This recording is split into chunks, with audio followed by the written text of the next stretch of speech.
So hey students, welcome to NCERT Solutions by Vedantu. This is Baswaraj. I'm your biology master teacher. On this channel, we find solution to all the problems which is given in your NCERT just for you. Now, let's look at a question from the chapter of Biomolecules. The question says that it's question number 9.2. Let's see what question says. What is meant by tertiary structure of a protein? Right? They're asking you what is the meaning of tertiary structure. That is the tertiary structure of a protein. So before we understand what is the structure of a protein, I want all of you to have a basic idea what exactly is the meaning of a protein. Right? So we have seen usually people who go to gym, they say I'm taking a lot of protein in my diet. Right? You're supposed to have protein in your diet. Protein has something called as amino acids. Right? Protein has amino acids, which is the building block of your body. So what is a protein? So in my last class, I mentioned protein is a type of macro biomolecule. Right? It is a biomolecule. It is a macromolecule. What is the meaning of macromolecule? Macromolecules are the substances which are large in size and which has high molecular weight. They're a type of biomolecule. So protein is a type of first point here. Protein is a type of macromolecule. Right? Protein is a type of macromolecule.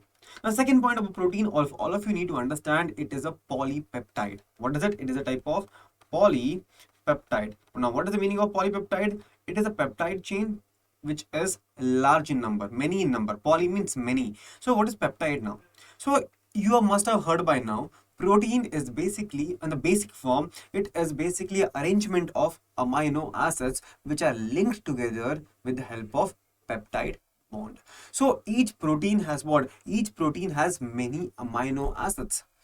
Now the question here which will arise here is, all these amino acids are same or different?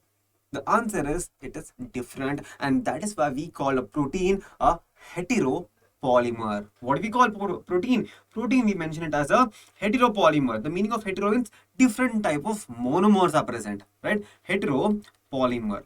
It is a type of heteropolymer in nature. What is it made up of? It is made up of many, right? It is made up of condensation of amino acids. It's made up of condensation of amino acids. Many amino acids are joined together in the linear form with the help of peptide bond.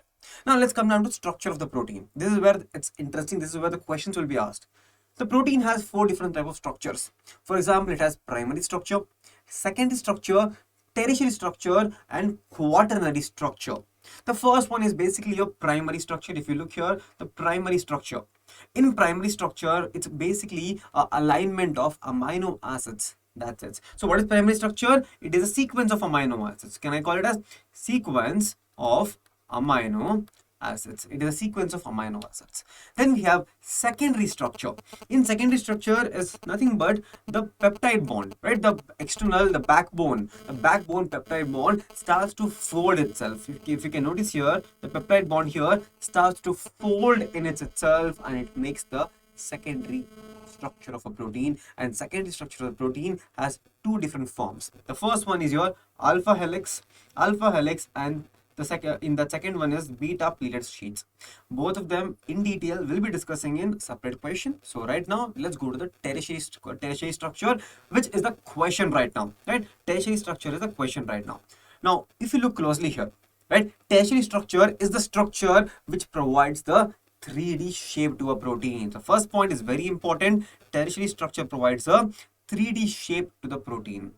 And if you look closely here, can you notice the beta plated as well as the alpha helix are folding onto itself, right? Beta plated as well as, let me change the color for you to highlight. See here, this part here, beta plated. This is beta plated as well as the alpha helix. The beta plated and the alpha helix are folding upon itself, and they're making a ball-like structure.